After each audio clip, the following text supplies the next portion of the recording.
who said Storm was now the number one contender due to Chris Statlander's injury. And Storm spoke up about an upcoming match and said her goal is to win the championship. And Rosa wished her luck in the match and said they would talk about a title match another time. All right. Well, I like this for one only reason, because I always felt Thunder, Rosa, and Tony Storm should not be together. They should be two single stars. I thought it hurt Tony Storm. And I like the fact that now she's like, hey, I'm here for your belt. That's why I'm here. I don't like her saying, oh, we'll talk about it later, because it should not be up to her if she gets a title match or not. But go ahead. All right, so here's you know who's going to be the on Rampage. So they announced Rampage on Friday. And this is what they're advertising for Rampage. Bryan Danielson speaks. Hook speaks. Austin Gunn and Colton Gunn versus Eric Redbeard and Danhausen. Parker Boudreaux versus Sonny Kiss.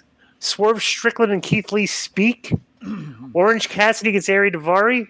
And Sammy and Ty. They do promos? And Sammy and Ty versus Dante and Sky Blue for the AAA mixed tag team titles. That might be good. I don't know how good Sky Blue is, but Dante can go. Do you book the winner of that match? By the way, is that part of your booking? I don't book it, but they ask me, if they can do it. Like if it's okay, can we drop the titles? And you say, well, no, I need them for so right. It's one of those. Okay, all right. So so you already know the finish of this match, right? Obviously. Okay. Well, it's already actually aired, but it's on tape delay. So, all right. So then they had the main event. Moxley got his earring peeled out of his ear, so his ear is bleeding profusely. It's like, okay, so you bleed a lot. Okay. He might be addicted to the blade. Yeah. Oh, geez. Is that another term we don't know about? No, that's the one. The same term that he said. The one that he used. All right. So let me just get into the finishing sequence, okay? Jericho sent Moxley into they exposed the turnbuckle, and that was I think that's like all week everybody exposed the turnbuckle on these shows because that was not the first time. He hit him, then he exposed the turnbuckle, ran Moxley in the turnbuckle, and hit him with a Judas effect that looked like a shoot, okay, for a near fall, which was that was a good spot, okay, because it looked like Jericho lit him up with that elbow, okay. Ross said no one has ever kicked out of the Judas effect, which is true. So Fight Forever chant broke out. Great. Jericho went to ringside and grabbed the title belt. He returned to the ring and tried to hit Moxley with it, but Moxley moved and Jericho crashed into the exposed turnbuckle, and he caught a gusher, okay, because he bled very heavily. Moxley applied the bullet. Okay, now it got. I know he said they were going to just stretch him, but this finish did not get like a good finish. Like the crowd was not into this finishing sequence. Okay, Moxley applied the bulldog choke. Jericho escaped. Then Jericho threw elbows at Moxley, while Moxley then applied the lion tamer. Moxley the people escaped did get into the lion's tamer though. Okay, yeah, but then after that, Moxley escaped the hold and threw elbows to the back of Jericho's head and put him in the choke, and Jericho pumped his arms and then tapped out. Right. Okay, and it's like I don't know. These guys are wrestling like trying to do this weird style when they should have just wrestled your basic WWE style match and see how it got over.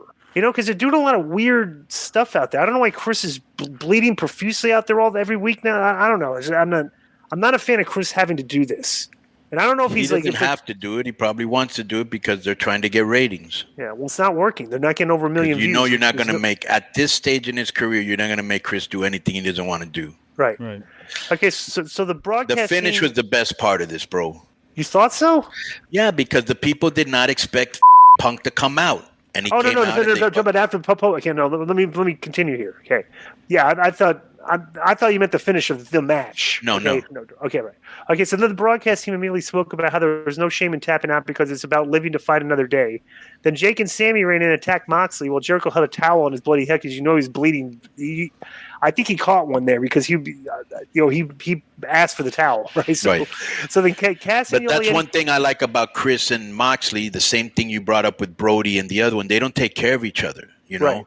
Like they don't have. They're old school. They're like, hey, if you potato me, you potato me. I don't give a.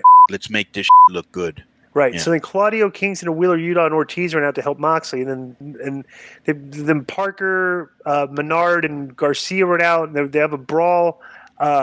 Then Menard held Moxley in place while Jericho held up the title. Let me just say this: there's a couple guys in there I like in the brawl, but that brawl looked absolutely brutal. No, Wheeler Utah should not be brawling. He doesn't look. He doesn't look like he's throwing any smoke at all. I noticed that. Yeah, it's terrible. Some of these guys throw good punches. Other guys don't.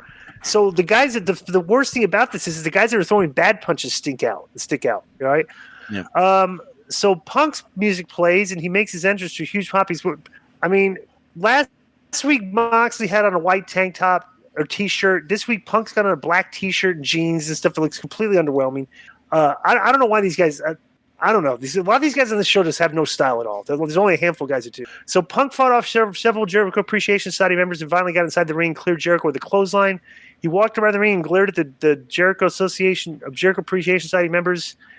Moxley was seated in the ring, and Moxley got to his feet as Punk stood behind him. Moxley turned around and face to face with Punk, and they looked at one another and looked to the cheering crowd, and Moxley flipped off Punk, bumped him with his shoulder, then left the ring. Claudio high-fived and hugged Moxley, and Excalibur said Punk and Moxley have to square off for the Undisputed Championship at some point. Punk hopped around the ring again while putting weight on his surgically repaired foot, and Punk's entrance theme played again.